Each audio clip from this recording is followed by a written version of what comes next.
tous et à toutes. Donc, je m'appelle Michael Janguelou.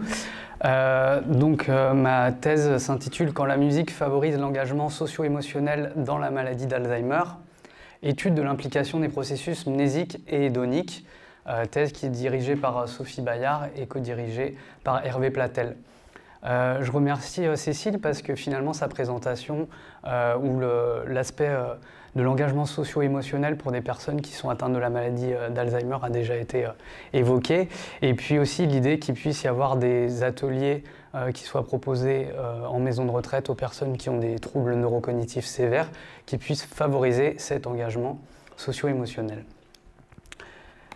La première étude, elle a porté sur l'évaluation, la validation d'un questionnaire sur l'engagement musical. Et donc cette validation, elle a été réalisée auprès de personnes âgées de plus de 60 ans qui vivaient à leur domicile et qui étaient autonomes. L'intérêt de valider cet outil, c'est qu'après, on va pouvoir l'utiliser chez des populations cliniques atteintes notamment de la maladie d'Alzheimer et de la maladie de Parkinson, pour regarder comment les troubles cognitifs vont pouvoir modifier cet engagement musical avec l'hypothèse hédonique et mnésique, puisqu'on sait que dans la maladie de Parkinson, il y a une modification de la capacité à ressentir le plaisir qui est observée, et que dans la maladie d'Alzheimer, évidemment, les capacités mnésiques sont différentes de la population générale. Donc ce questionnaire, initialement, il est composé de 32 items. Il a été créé par Ashley Evanstone et son équipe en 2016, et donc il mesure l'engagement musical. Qu'est-ce que c'est l'engagement musical? C'est la participation à des activités musicales, que ce soit l'écoute ou la pratique, et la réponse aux stimuli musicaux dans la vie quotidienne. Donc ce questionnaire, il est composé de 6 dimensions. Donc avec la musique en vie quotidienne, l'émotion durant l'écoute, l'identité musicale, la consommation musicale, la réponse à l'écoute et la musique en vie quotidienne. Pourquoi on a choisi de valider cet outil et de le traduire en français? C'est parce qu'il y a d'autres questionnaires qui existent en langue française qui permettent d'observer le rapport, le lien à la musique. Par contre, la particularité de celui-là, c'est qu'il a été pensé justement pour être adapté à des populations qui ont des troubles cognitifs. Et donc, il y a une version qui est auto-rapportée, où on remplit soi-même, on répond aux questions. Et il y a une version qui est hétéro-rapportée et qui donc serait particulièrement intéressante s'il y a des troubles cognitifs sévères ou même modérés qui vont un peu rendre difficile l'auto-évaluation. Et la particularité, c'est que tous les items vont être des comportements observables. Donc, quelques exemples. La consigne, c'est donc en pensant par exemple à ma femme, à mon épouse, veuillez indiquer dans quelle mesure chacune des affirmations suivantes l'a décrit au cours du mois dernier. Donc, on est sur quelque chose qui est actuel. Par exemple, elle se détend lorsqu'elle écoute de la musique calme. Elle bouge son corps au rythme de la musique qu'elle entend. Quand elle écoute de la musique qu'elle connaît, cela lui rappelle des événements de son passé. Et donc, on a une échelle de Likert de 1 à 5, pas du tout à beaucoup. Donc, la validation française, on a suivi une procédure standard de traduction avec une rétrotraduction, une vérification de la cohérence entre les deux langues. La population, c'est des couples de personnes de plus de 60 ans qui étaient autonomes et qui vivaient à leur domicile sans troubles cognitifs, avec un N de 188.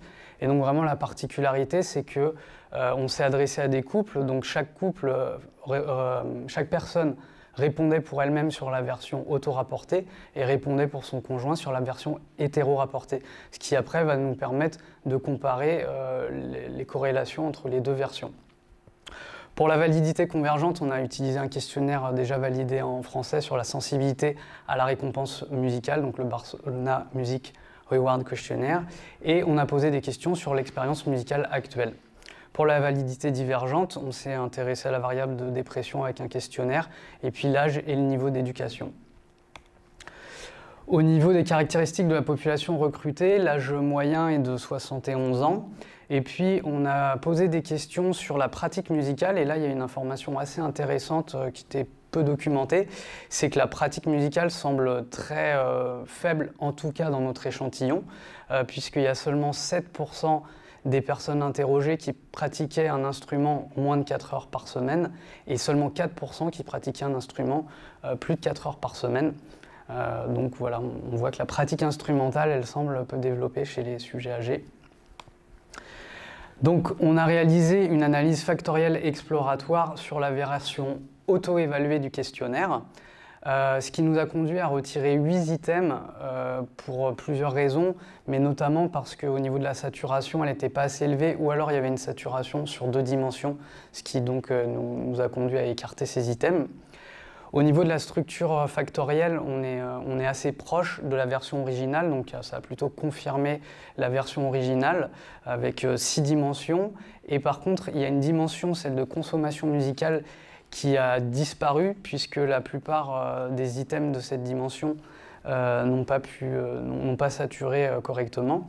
Et il y a une hypothèse d'explication parce que dans les passations des questionnaires, les personnes ont souvent rapporté qu'elles allaient moins voir des concerts depuis qu'elles étaient à la retraite pour différentes raisons financières, ou alors parce qu'elles se déplaçaient moins, ou c'était plus difficile de sortir.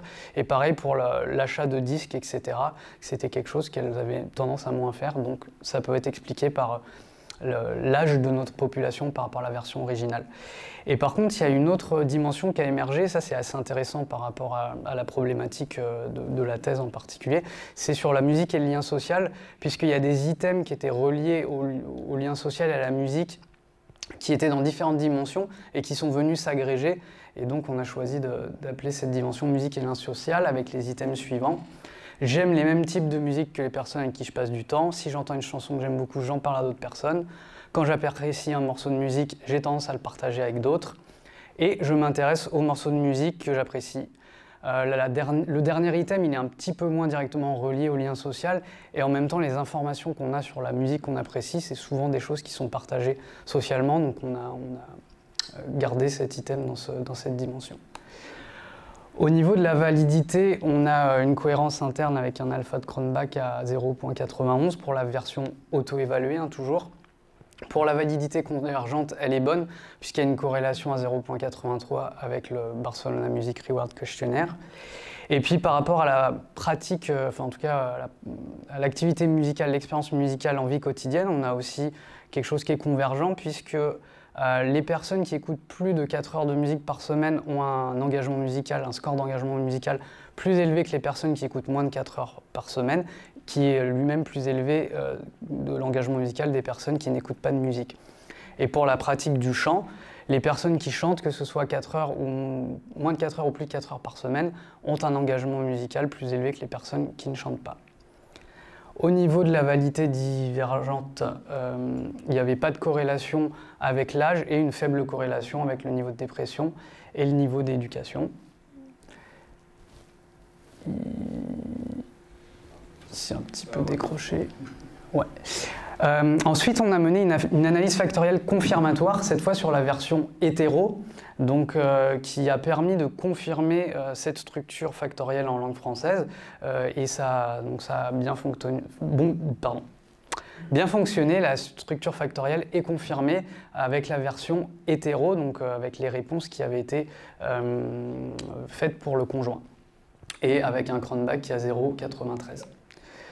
Au niveau théorique, en psychologie sociale, on a des informations sur l'utilité de l'écoute de musique, et donc ce qui apparaît, c'est 3 dimensions, la régulation émotionnelle, le développement de son identité et les liens sociaux.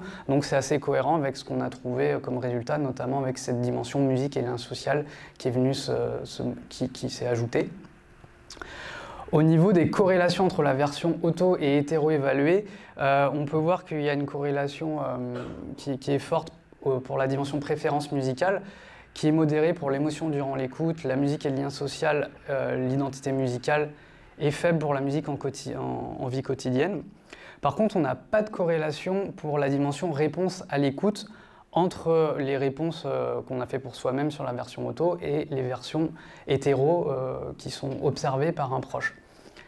Donc ça, c'est les 4 items de cette dimension. Je bouge mon corps au rythme de la musique que j'entends. Quand je suis seul ou avec ma famille, je fredonne de la musique. Je chante durant mes occupations quotidiennes. Si d'autres chantent, je me joins à eux. Une des hypothèses qu'on peut poser, c'est que peut-être que cette réponse à l'écoute de musique, elle est d'une certaine manière inconsciente et qu'on peut avoir une différence de perception quand ça nous concerne nous ou quand ça concerne quelqu'un qu'on observe en étant tiers. Les limites de l'étude, c'est qu'on s'est adressé seulement à des populations de personnes de plus de 60 ans vivant en couple, et ce n'est pas nécessairement représentatif de l'ensemble de la population, puisqu'on a 28% des personnes âgées de 65 à 79 ans qui vivent seules, et puis cette proportion elle augmente à 39% après 80 ans. Et puis on n'a pas encore d'informations sur la validité en institution ou chez des personnes qui auraient des troubles cognitifs sévères. Voilà. Je vous remercie de votre attention et puis je remercie les participants, les personnes qui ont contribué à cette étude.